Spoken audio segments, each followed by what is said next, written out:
This is page 25.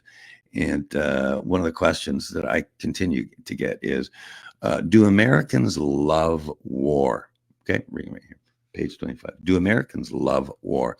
I say this, I read this because it was one of the most well-received lines, and it was this: you want an edgy question?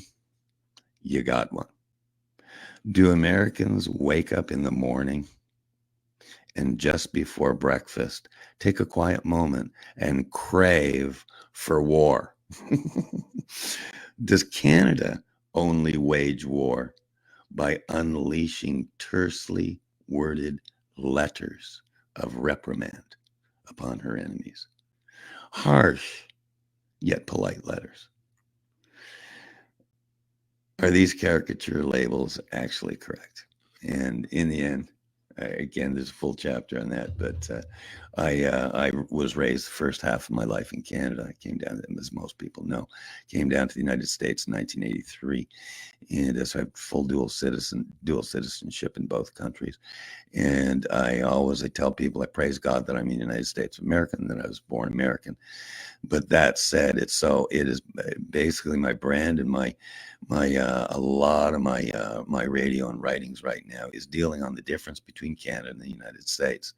And there's a difference. And I don't believe for a minute both countries are perfect. Hello. But it's so interesting, even on the healthcare front. We talk about Canadian healthcare. I love Canadian healthcare is happy. And I keep on saying, and I wrote this in the book, the thing in healthcare, and this really relates to the U.S. versus Canada. You can have universal healthcare. It sounds great. It sounds wonderful. It's like having an insurance policy that says that everything's covered. But that's the contract, the coverage. But the coverage is different than the care. Can you get the care? I've got some personal stories medically. My wife and I had 3 hip replacements within 12 months down here in the States.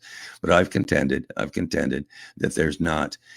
I don't think there's a universal solution here. But I think that we can take things from both countries in concept. Yet going for in America, we have, here we go, and this is personal experience, we have the highest quality care I've ever seen that simply is not available elsewhere. Again, it can be practical. It's 48 hours notice for an MRI, hip replacement, less than 30 days out. In Canada, I just can't believe it. And folks will give a laundry list, but the wait times. I had my accountant up in Montreal who he was in his 70s, and the government's trying. He desperately needed a hip replacement, but the government was waiting, really, hopefully, for him to die. He told me that before they had to pay for a hip replacement because he was crowding 80. And I said, Pierre, my hip replacement went smoothly. I had to pay like $150. Incredible care. We'll be talking about that more. I've really got some passionate ideas about healthcare that are really for other shows, further shows.